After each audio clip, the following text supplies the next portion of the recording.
Hello friends, இந்த வீடியோவில் invoice verification எப்படி பண்ணுறதுன்னு பார்க்கலாம். ஸோ இந்த இன்வாய்ஸ் வெரிஃபிகேஷனை பொறுத்தவரையிலையும் மொத்தம் 4 டாபிக் இருக்குது. Invoice, credit memo, subsequent debit, subsequent credit. Right, ஒரு எக்ஸாம்பிளுக்கு இன்னைக்கு நம்ம இந்த பியூ எடுத்துக்கலாம். ஸோ இந்த பியூ வந்து பார்த்தீங்கன்னா 100 குவான்டிட்டி கிரியேட் பண்ணியிருக்காங்க. ஸோ இந்த 100 குவான்டிட்டியில் ஆல்ரெடி 50 குவான்டிட்டிக்கு நம்ம ஜிஆர்என் பண்ணியாச்சு. ஸோ இப்போ இந்த 50 குவான்டிட்டிக்கு நம்ம இன்வாய்ஸ் பண்ணணும். விசிபிலிட்டி இங்கே உங்களுக்கு இருக்கும். ஸோ எவ்வளோ குவான்டிட்டிக்கு பியூ கிரியேட் பண்ணாங்க, எவ்வளோக்கு ஜிஆர் பண்ணியிருக்காங்க, எவ்வளோக்கு இன்னும் invoice still to be delivered அப்படிங்கிறத நம்ம இங்கே பார்க்க முடியும். ஸோ இங்கே பர்ச்சேஸ் ஆர் ஹிஸ்ட்ரி செக் பண்ணீங்கன்னா, ஸோ நம்ம எந்த டாக்குமெண்ட்டுக்கு எகேன்ஸ்டாக நம்ம 101 போஸ்ட் பண்ணியிருக்கோமோ அந்த டாக்குமெண்ட் இங்கே அப்பியர் ஆகும். சிமிலர்லி நம்ம இன்வாய்ஸ் போஸ்ட் பண்ணதுக்கப்புறமா அந்த இன்வாய்ஸ் நம்பர் இங்கே அப்பியர் ஆகும். ஸோ அதுக்கு முன்னாடி பிஓவில் மேஜராக நம்ம கவனிக்க வேண்டியது, இது வந்து பிஓ ப்ரைஸ், இது வந்து பிஓடைய ப்ரைஸு, இது வந்து பிஓட குவான்டிட்டி. இன்கேஸ் நமக்கு வந்து டாக்ஸஸ் தேவைப்பட்டுச்சு அப்படின்னா நம்ம டாக்ஸ் இங்கே கொடுக்கலாம். இன்வாய்ஸுங்கிற இடத்துல நம்ம டாக்ஸ் கோடு கொடுத்துக்கலாம். நம்ம இன்வாய்ஸ் போகிறதுக்கு முன்னாடி எப்படி டாக்ஸ் கோடு கிரியேட் பண்ணுறது அப்படிங்கிறத நம்ம பார்க்கலாம். ஸோ டாக்ஸ் கோடு கிரியேட் பண்ணுறதுக்கு எஃப்டிஎக்ஸ்பி அப்படிங்கிற டிரான்சாக்ஷன் போயிடுங்க. போயிட்டு நம்மளுடைய கண்ட்ரி, எந்த கண்ட்ரியோ அந்த கண்ட்ரி கொடுத்துருங்க. இது வந்து டாக்ஸ் கோடு வந்து ஒவ்வொரு கண்ட்ரிக்கும் வேறுபடும். ஸோ நம்ம இந்தியாவில் பொறுத்தவரையும் இப்போ நம்ம ஜிஎஸ்டி யூஸ் பண்ணிட்டு இருக்கனால நம்ம அந்த ஜிஎஸ்டி உடைய டாக்ஸ் கோடு நம்ம யூஸ் பண்ணிக்கலாம். நம்ம ஒவ்வொரு கண்ட்ரிக்கும் டிஃபர் ஆகும் அது. ஸோ ஃபார் எக்ஸாம்பிளுக்கு இந்த இடத்துல டிபி அப்படிங்கிற ஒரு டாக்ஸ் கோடு கிரியேட் பண்ணிக்கிறேன். டிபின்னு கொடுக்கும்போது அதுக்கான டிஸ்கிரிப்ஷன் நீங்கள் கொடுக்கணும். ஃபார் எக்ஸாம்பிளுக்கு ஜிஎஸ்டி, இது வந்து எஸ்ஜிஎஸ்டியாக இருக்கலாம், ஆர் சிஜிஎஸ்டியாக இருக்கலாம், ஆர் ஐஜிஎஸ்டியாக இருக்கலாம். டேக்ஸை பொறுத்தவரை 2 விதமான டேக்ஸ் இருக்கு. ஸோ அதில் அந்த டேக்ஸ் டைப்புங்கிறது மேண்டேட்டரி ஃபீல்டு. அவுட்புட் டேக்ஸ் அப்படின்னா என்னன்னா, நம்ம ஒரு மெட்டீரியல் சேல் பண்ணும்போது யூஸ் பண்ணக்கூடியது அவுட்புட் டேக்ஸ். அதே ஒரு மெட்டீரியல் வந்து நம்ம ப்ரொக்யூர் பண்ணும்போது யூஸ் பண்ணக்கூடியது இன்புட் டேக்ஸ். ஸோ ரெண்டுல எது வேணால் நம்ம யூஸ் பண்ணிக்கலாம். பட் நம்ம யூஸ் பண்ணக்கூடியது input tax. So input tax choose பண்ணிக்கோங்க. சூஸ் பண்ணிட்டு ஸோ இங்கே நீங்கள் பர்சன்டேஜ் வேணால் நீங்கள் கொடுத்துக்கலாம். ஃபார் எக்ஸாம்பிளுக்கு ஜஸ்ட் இப்போ நான் வந்து ஒரு 18% நான் ப்ரொக்யூர் பண்ண போனால் அந்த பர்சன்டேஜ் இங்கே கொடுத்துக்கலாம். ஸோ கொடுத்துட்டு சேவ் பண்ணிக்கோங்க. இந்த மாதிரி தான் நம்ம டேக்ஸ் கோட்ஸ் கிரியேட் பண்ணுவோம். ஸோ இதே டேக்ஸ் கோடை நீங்கள் பிஓ கிரியேட் பண்ணும்போது இங்கே நீங்கள் யூஸ் பண்ணிக்க முடியும். ஸோ இந்த இடத்துல யூஸ் பண்ணிக்க முடியும். இப்போ நம்ம இங்கே போய் பார்த்தீங்கன்னா நம்ம டிபின்னு கிரியேட் பண்ண டேக்ஸ் கோடு இங்கே அப்பியர் ஆகிருக்கும். ஸோ உங்களுக்கு வேணால் நம்ம சூஸ் பண்ணிக்கலாம். ஸோ டிபி இங்கே இருக்கும். இப்போ நீங்கள் டேக்ஸஸில் போய் பார்த்தீங்கன்னா இந்த ப்ரைஸ்க்கான டேக்ஸ் இப்போ பார்த்தீங்கன்னா நம்ம பிஓ கிரியேட் பண்ணியிருக்கிறது 100 குவான்டிட்டிக்கு 1000 rupees. ஸோ இப்போ நீங்கள் இந்த 18% நீங்கள் போட்டிங்கன்னா இந்த 1 lakh rupeesக்கு 18,000ங்கிறது இங்கே அப்பியர் ஆகும். ஸோ இது டேக்ஸ் வேல்யூஸ். இந்த மாதிரி நம்ம டேக்ஸஸ் கொடுத்துக்கலாம். ரைட், இப்போ நம்ம ஜிஆர் பண்ணியாச்சு, 50 குவான்டிட்டி ஜிஆர் பண்ணியாச்சு. இப்போ இதுக்கு எப்படி எம்ஐஆர்ஓ பண்ணலாம் அப்படிங்கிறத பார்க்கலாம், இன்வாய்ஸ் பண்ணுறதுங்க பார்க்கலாம். ஸோ இன்வாய்ஸை பொறுத்தவரையும் நான் சொன்ன மாதிரி 4 டைப்ஸ் இருக்கு. ஃபர்ஸ்ட் வந்து இன்வாய்ஸ். ஸோ இந்த இன்வாய்ஸ் அப்படின்னா என்னன்னா, என்ன மெட்டீரியல் நம்ம வெண்டாட்டிருந்து வாங்கியிருக்கோமோ அதை எப்படி நம்ம ஜிஆர் பண்ணி யூஸ் பண்ணிட்டோமோ அதுக்கு பேமெண்ட் பண்ணுறது தான் இன்வாய்ஸ். ஸோ இதில் வந்து பார்த்தீங்கன்னா இன்வாய்ஸ் சூஸ் பண்ணதுக்கப்புறம் டேட் கொடுக்கணும். இன்வாய்ஸ் டேட் கொடுத்துருங்க. இன்வாய்ஸ் டேட் கொடுத்துட்டு இந்த போஸ்டிங் டேட்டும் டிஃபால்ட்டாக கரண்ட் டேட் எடுத்துக்கும், சிஸ்டம் டேட் எடுத்துக்கும். நம்ம இன்வாய்ஸ் டேட் என்னவோ அந்த இன்வாய்ஸ் டேட் கொடுத்துக்கலாம். கொடுத்துட்டு இங்கே டேக்ஸ் கோடு சேஞ்ச் பண்ணிக்கோங்க. நம்ம கிரியேட் பண்ண டேக்ஸ் கோட் பிஓவில் இருக்கிறது டிஏ இருக்கு. ஸோ அதை கொடுத்துருங்க. அதே மாதிரி இந்த பிஓ நம்பர் இங்கே கொடுத்துருங்க. சாரி, பிஓ நம்பர் நம்ம ஆல்ரெடி இருக்கு. இந்த பிஓ நம்பர் இங்கே சூஸ் பண்ணிக்கோங்க. பிஓ நம்பர் நீங்கள் கொடுத்துட்டீங்கன்னா பிஓலேருந்து எல்லா டேட்டாவும் எடுத்து வந்துடும். ஸோ என்ன மெட்டீரியல், எவ்வளோ குவான்டிட்டி, என்ன அமௌண்ட்டு, பிஓ நம்பர் எல்லாமே எடுத்து வந்துடும். ஸோ இதில் உங்களுக்கு டேக்ஸ் வேணும்னா கால்குலேட் டேக்ஸ் கொடுத்துக்கலாம், வேணான்னா அதை டீஆக்டிவேட் பண்ணிக்கலாம். ஒரு எக்ஸாம்பிளுக்கு நீங்கள் இப்போ கால்குலேட் டேக்ஸ் கொடுத்துட்டு என்ட்ரு கொடுத்தீங்கன்னா இதுக்கு இப்போ 50 குவான்டிட்டிங்கிறனால டோட்டல் டேக்ஸ் வந்து 18,000, இப்போ 50 குவான்டிட்டிக்கு 9,000. ஸோ 50,000 + 9,000 = 59,000 இந்த டோட்டல் வேல்யூ. ஸோ இங்கே பார்த்தீங்கன்னா இந்த மெசேஜ் வந்து உங்களுக்கு ரெட் கலரில் இருக்கும். இது வந்து கிரீன் கலர் ஆனால் தான் நம்மளால் போஸ்ட் பண்ண முடியும். ஸோ அப்போ என்ன பண்ணணும்னா இந்த வேல்யூவை காப்பி பண்ணி இந்த அமௌண்ட்டுங்கிற இடத்துல பேஸ்ட் பண்ணிடுங்க. ஸோ பேஸ்ட் பண்ணிட்டு நீங்கள் சிமுலேட் பண்ணிக்க பார்த்துக்க முடியும். ஸோ இங்கே பார்த்தீங்கன்னா ஸோ நமக்கு வந்து இந்த அமௌண்ட் வந்து டெபிட் ஆகிடும், வெண்டாருக்கு வந்து கிரெடிட் ஆகிடும். ஸோ சிமுலேட் பண்ணி பார்க்கும்போது உங்களுடைய அக்கௌண்டிங் என்ட்ரிஸ் எப்படி போஸ்ட் ஆக போகுதுங்கிறத பார்க்க முடியும். ஸோ இந்த ஆப்பிள் இண்டஸ்ட்ரீஸ்க்கு 59,000 வந்து கிரெடிட்டு, நமக்கு வந்து 50,000 மெட்டீரியல் காஸ்ட் ப்ளஸ் வந்து இன்புட் டேக்ஸ் வந்து பார்த்தீங்கன்னா 9,000 ரெண்டுமே டெபிட் ஆகிடும். ஸோ இப்போ இங்கே போஸ்ட் பண்ணிட்டீங்கன்னா ஒரு எஃப்ஐ டாக்குமெண்ட், எம்ஐஆர்ஓ டாக்குமெண்ட் போஸ்ட் ஆகிடும். இதை இன்வாய்ஸ் ரிசிப்ட்னு சொல்லுவாங்க. ஸோ இதை இன்வாய்ஸ் ரிசிப்ட். இன்கேஸ் நீங்கள் வியூ பண்ணணும் அப்படின்னா ஜஸ்ட் இந்த ஆப்ஷன் சூஸ் பண்ணிவிட்டு இன்வாய்ஸ் டாக்குமெண்ட் போயிட்டு நீங்கள் பார்க்க முடியும். போஸ்ட் ஆன டாக்குமெண்ட்டை நீங்கள் இங்கே பார்க்க முடியும். இதுக்கான அக்கௌண்டிங் என்ட்ரிஸ் நீங்கள் பார்க்கணும். அதே மாதிரி ஃபாலோ ஆன் டாக்குமெண்ட் போயிட்டு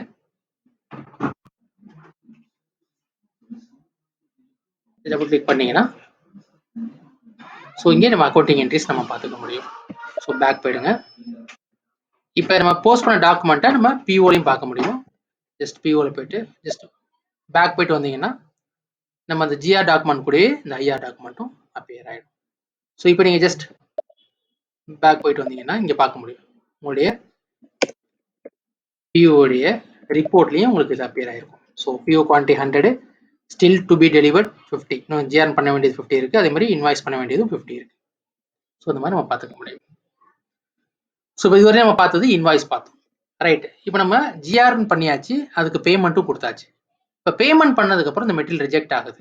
ஸோ நம்ம ரிஜெக்ட் எப்படி பண்ணுறதுன்னு நம்ம ஒரு வீடியோ நான் போட்டிருக்கோம், அது நீங்கள் ரெஃபர் பண்ணிக்கோங்க. ஸோ இந்த மெட்டீரியல் நான் ரிஜெக்ட் பண்ண போகிறேன். ஃபார் எக்ஸாம்பிள் ரிஜெக்ட் பண்ணுறதுக்கு நம்ம யூஸ் பண்ணக்கூடிய T code MBRL movement type 122 நம்ம யூஸ் பண்ணுவோம். எந்த ஜிஆர் நீங்கள் ரிஜெக்ட் பண்ணுமோ அந்த ஜிஆர் நம்பர் 101 டாக்குமெண்ட்டை கொடுத்துட்டு, ஒரு எக்ஸாம்பிளுக்கு 50 குவான்டிட்டியில் நான் 15 குவான்டிட்டி நான் ரிஜெக்ட் பண்ணுறேன். ஸோ 15 குவான்டிட்டி கொடுத்துருங்க. கொடுத்துட்டு ரீசன் ஃபார் மூவ்மெண்ட் கொடுத்துருங்க.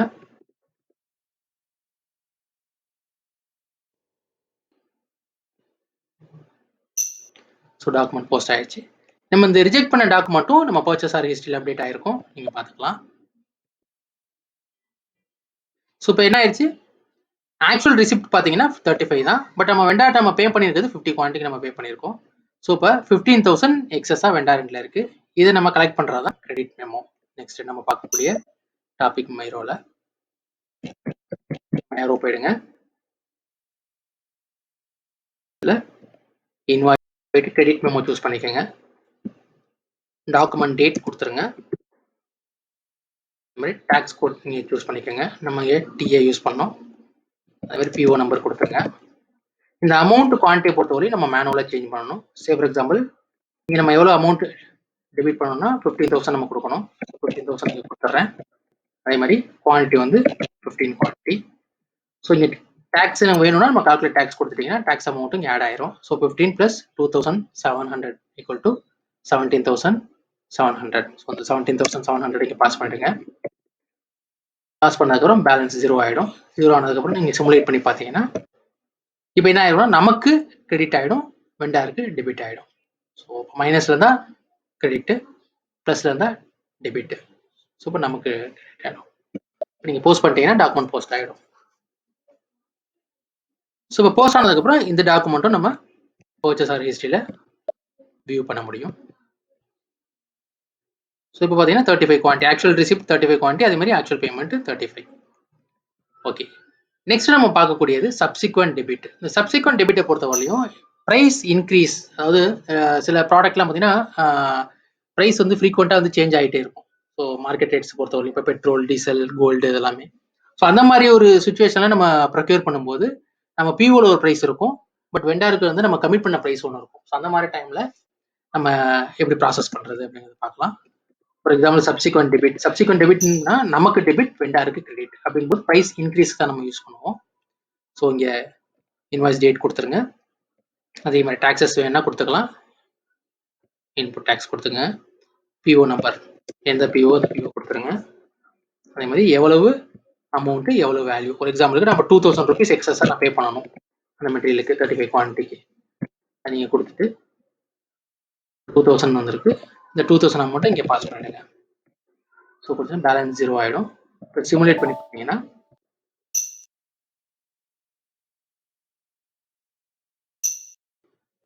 ஸோ வெண்டாருக்கு கிரெடிட்டு, நம்முடைய மெட்டீரியல் காஸ்ட் வந்து 2,000, வெண்டாருக்கு கிரெடிட், நமக்கு டெபிட் ஆகிடும், மெட்டீரியல் காஸ்ட் டெபிட் ஆகிடும். ஸோ இப்போ போஸ்ட் பண்ணீங்கன்னா டாக்குமெண்ட் போஸ்ட் ஆகிருக்கும். ஸோ இதுவும் நம்ம பிஓவில் பார்க்க முடியும். ஓகே, இப்போ இந்த இடத்துல பார்த்தீங்கன்னா டாக்குமெண்ட் போஸ்டடு, ஆனால் வந்து பார்த்தீங்கன்னா இது பிளாக்டு ஃபார் பேமெண்ட்னு சொல்லுவாங்க. ஏன்னா நம்ம எக்ஸஸாக பே பண்ணுறோம் இல்லைங்களா, வெண்டாருக்கு வந்து நம்ம பிஓவோட இல்லாமல் அதிகமாக பே பண்ணுறதுனால அதுக்கான ரீசன்ஸ் வந்து நம்ம ப்ராப்பர் ஜஸ்டிஃபிகேஷன் கொடுக்கணும். ஸோ இப்போ என்ன ஆகும்னா அந்த மாதிரி பிளாக்டு ஃபார் பேமெண்ட் போயிருந்ததுன்னா அதை நம்ம ரிலீஸ் பண்ணுறதுக்கு ஒரு டிரான்சாக்ஷன் இருக்குது.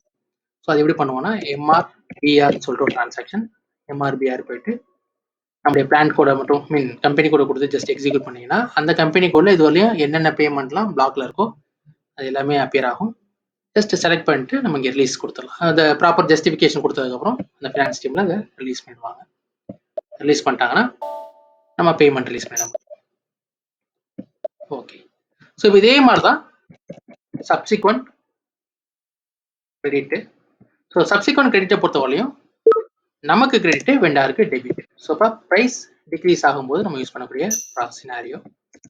ஸோ இதே மாதிரி தான் ஜஸ்ட் பிஓ கொடுத்துருங்க. அதுக்கு முன்னாடி டேக்ஸ் கோட் சேஞ்ச் பண்ணிக்கோங்க.